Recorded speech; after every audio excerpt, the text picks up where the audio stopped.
తెలంగాణ రాజకీయాలు కర్ణాటకకు చేరాయి. కర్ణాటక ఉప ముఖ్యమంత్రి డీకే శివకుమార్ తో మాజీ మంత్రి మల్లారెడ్డి, ఆయన కుమారుడు భద్రారెడ్డి సమావేశమయ్యారు. ఇప్పుడు ఇదే అంశం రాజకీయ వర్గాల్లో చర్చనీయాంశంగా మారింది.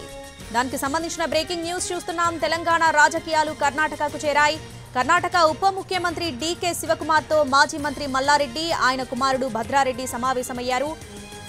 డీకేతో మల్లారెడ్డి భేటీపై రాజకీయ వర్గాల్లో చర్చ జరుగుతోంది.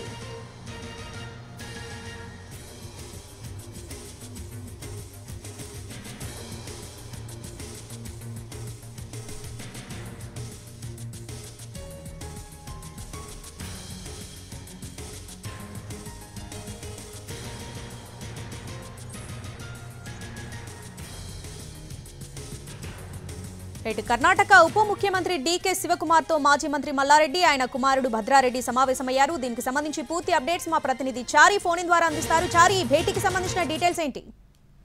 మాజీ మంత్రి మల్లారెడ్డి, ఆయన కుమారుడు కలిసి Karnataka deputy CM DK Shivakumar తో ఈ రోజు భేటీ అయ్యారు. సుమారు మనకున్న సమాచారం ప్రకారం 30 నిమిషాల పాటు ఇద్దరి భేటీ కొనసాగినట్టు తెలుస్తుంది. అయితే గడిచిన కొద్ది రోజులుగా మల్లారెడ్డి కాంగ్రెస్ పార్టీలో చేరతారనేటువంటి చర్చ జరుగుతుంది. దాంట్లో భాగంగా ఇక్కడ ప్రభుత్వ సీఎం కి సలహాదారుగా ఉన్నటువంటి వేం నరేందర్ రెడ్డిని కూడా ఆయన సుమారు గంటన్నర పాటు ఆయన నివాసానికి వెళ్లి కలిశారు. అయితే అప్పుడు వేం నరేందర్ రెడ్డితో జరిగినటువంటి భేటీ సందర్భంగా జరిగినటువంటి చర్చ సారాంశం ఏంటంటే, ఆ కాలేజీకి సంబంధించి అక్రమ నిర్మాణాలకు సంబంధించినటువంటి కూల్చివేతలు జరుగుతున్నటువంటి నేపథ్యంలో వాటిని ఆపాలని అప్పీల్ కోసం వెళ్లారు అనేటువంటి చర్చ జరిగింది. అయితే ప్రస్తుతం డీకే శివకుమార్ ని కలవడానికి వెళ్ళినటువంటి నేపథ్యంలో ఇది రాజకీయంగా కొంత చర్చనీయాంశంగా మారినటువంటి సందర్భాన్ని ప్రస్తుతం చూడొచ్చు. ఎందుకంటే తెలంగాణ కాంగ్రెస్ పార్టీకి సంబంధించినటువంటి వ్యవహారాలన్నీ కూడా కర్ణాటక నుంచి జరుగుతున్నాయని అది డీకే శివకుమార్ చెప్తే తెలంగాణ కాంగ్రెస్ లో